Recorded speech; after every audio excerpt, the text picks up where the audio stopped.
நெல்லை பாளையங்கோட்டையில் அஞ்சல் ஊழியர்கள் உண்ணாவிரதம்.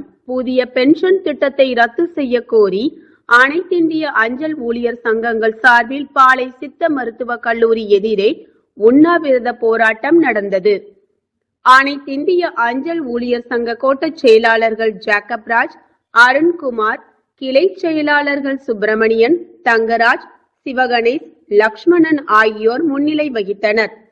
உண்ணாவிரதத்தின் போது புதிய பென்ஷன் திட்டத்தை ரத்து செய்ய வேண்டும், பழைய பென்ஷன் திட்டத்தை மீண்டும் அமல்படுத்த வேண்டும் என்ற கோரிக்கைகள் வலியுறுத்தப்பட்டன. உண்ணாவிரதத்தில் அனைத்திந்திய அஞ்சல் ஊழியர் சங்க நிர்வாகிகள், ஊழியர்கள் பலர் கலந்து கொண்டனர். மேலும் செய்தியாளர்கள் சந்திப்பில் அவர்கள் அளித்த சிறப்பு பேட்டி. புதிய பென்ஷன் திட்டத்தை ரத்து செய்திட வேண்டும், அனைவருக்கும் பழைய ஓய்வூதிய திட்டத்தை தொடர வேண்டும் என்கிற ஒற்றை கோரிக்கையை வலியுறுத்தி அகில இந்திய அளவிலே கடந்த 4 நாட்களாக தொடர் உண்ணாவிரத போராட்டத்தை நடத்தி கொண்டிருக்கிறோம். அதன் தொடர்ச்சியாக இன்றைய தினம் திருநெல்வேலியிலே ஒரு நாள் உண்ணாவிரதத்தை அஞ்சல் RMS பகுதி ஊழியர்களும் அஞ்சல் 4 தபால்காரர் சங்கங்கள் தென்மண்டல அளவிலும் இந்த உண்ணாவிரதத்தை மிக சிறப்பாக நடத்தி கொண்டிருக்கிறோம். நிச்சயமாக இந்த கோரிக்கைகள் நிறைவேறும் வரை இந்த தினம் அமைக்கப்பட்டிருக்கின்ற JFOPS என்கிற ஒரு அமைப்பு அடுத்த கட்ட போராட்டத்தை அறிவிக்கும் பொழுது நிச்சயமாக அந்த இயக்கங்களையும் நாங்கள் வெற்றிகரமாக நடத்துவோம். அனைவருக்கும் பழைய பென்ஷன் திட்டத்தை வாங்கி தருவதற்கு இந்த கூட்டமைப்புகள் முழு முயற்சிகளை மேற்கொள்ளும் என்று தெரிவித்துக் கொள்கிறோம். என் பேர் கண்ணன், தமிழக தபால்காரர் சங்கத்தினுடைய மாநில செயலாளர்.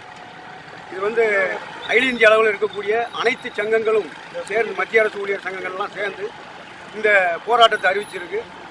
முக்கியமாக ஜேக்கப் அவர்கள் சொன்ன மாதிரி புதிய பென்ஷன் திட்டத்தை ரத்து செய்யணும், பழைய பென்ஷன் திட்டத்தை அமுல்படுத்தணுங்கிற இந்த ஒரே கோரிக்கையை வைத்து இன்றைக்கு இந்தியா முழுக்க போராட்டம் நடந்து கொண்டிருக்கிறது. இந்த போராட்டத்தை கூட தடுக்கும் விதத்தில் அஞ்சல் ஊழியர்களுக்கு லீவு கொடுக்கக்கூடாது, இந்த போராட்டத்தில் நடக்கிறவங்களுக்கு சம்பளம் கொடுக்கிற மாதிரியான ஒரு கெடுபிடியை இந்த அரசும் இந்த இலாக்காவும் ஏற்படுத்திக்கிட்டு இருக்கு. இது ரொம்ப வன்மையாக கண்டிக்கக்கூடிய விஷயம். இந்தியாவில் போராடுவதற்கு ஒரு ஜனநாயகம் வேண்டும் என்கின்ற கோரிக்கையை கூட வைக்க வேண்டிய அவசியம் எங்களுக்கு இருக்கிறதா நாங்கள் பதிவு பண்ணுறோம். அதை ஒட்டி இன்னைக்கு தமிழகத்தில் 4 மண்டலங்களில் சென்னை மண்டலம், கோவை மண்டலம், சேலம், மதுரை, திருநெல்வேலி ஆகிய இடங்களில் வரிசையாக நடந்துக்கிட்டு இருக்கு. 8, 9, 10, 11 இன்றைக்கு வரை நடந்து கொண்டு இருக்கிறது. அதை ஒட்டி இன்னைக்கு திருநெல்வேலியில் பென்ஷனர்ஸ் அசோசியேஷன், RMS, போஸ்டல் ஆகிய அனைத்து சங்கங்களும் இணைந்து இந்த போராட்டத்தை நடத்தும்.